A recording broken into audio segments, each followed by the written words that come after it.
Hi. நார்மலா என் husband பார்த்தீங்கன்னா, அது செஞ்சு தா, இது செஞ்சு தா, இந்த மாதிரி கேட்கவே மாட்டாங்க. நான் கூட சம்டைம்ஸ் எதிர்பார்ப்பேன். அட்லீஸ்ட் ஏதாச்சும் கேளுங்களேன் அப்டின்ட்டு. ஆனா கேட்கவே மாட்டாங்க. நேத்து சாயந்திரம் பார்த்தீங்கன்னா, ஒரு ரீல்ஸ் பார்த்துட்டு இருந்தாங்க. இந்த நியா நானாவோட லேட்டஸ்ட் எபிசோட் ஓடிட்டு இருந்துச்சு. அதில பார்த்தீங்கன்னா, இந்த பள்ளிப்பாளையம் சிக்கன் சாப்பிடுறத பார்த்துட்டு, நேத்து தான் கேட்டாங்க. நாளைக்கு வந்து சிக்கன் எடுத்து குடுக்கவா? செஞ்சு தரியா? அப்டின்ட்டு.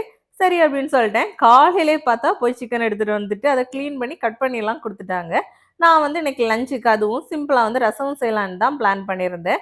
அதுக்கு நெறைய சின்ன வெங்காயம், அப்புறம் சிம்பிளான இன்கிரீடியன்ட்ஸ் தான். அதிகமான மசாலாலாம் கிடையாது. ஆனா நாங்க பார்த்தீங்கன்னா, நார்மலா நெறைய மசாலா சேர்த்து சாப்பிடக்கூடிய ஆளுங்க. அதனால இது வந்து ஒத்து வருமா அப்படின்னு தெரியல. இருந்தாலும் சரின்ட்டு மெட்ராஸ் சமையல் ஸ்டெஃபி அக்காவோட ரெசிபி தான் வந்து பார்த்துருந்தேன். பார்த்துட்டு சரி அதே வந்து ட்ரை பண்ணலாம் அப்படின்ட்டு ட்ரை பண்ணிட்டு, சைட்ல வந்து ரசமும் ரெடி பண்ணிட்டு இருந்தேன். சாப்பாடு வடிச்சுட்டேன், ரசம் ரெடி ஆயிடுச்சு. அப்புறம் கடைசியா வந்து இந்த சிக்கனும் கொஞ்சம் ஜூஸியா அப்படி நல்லாவே ரெடி பண்ணியிருந்தேன். ரொம்ப ட்ரை ஆக்காம கொஞ்சம் முன்னாடியே எடுத்துட்டேன். ஆனா டேஸ்ட்டு செம்மையா இருந்துச்சு. மசாலா பிடிக்காதவங்க கண்டிப்பா ட்ரை பண்ணலாம். பாய்.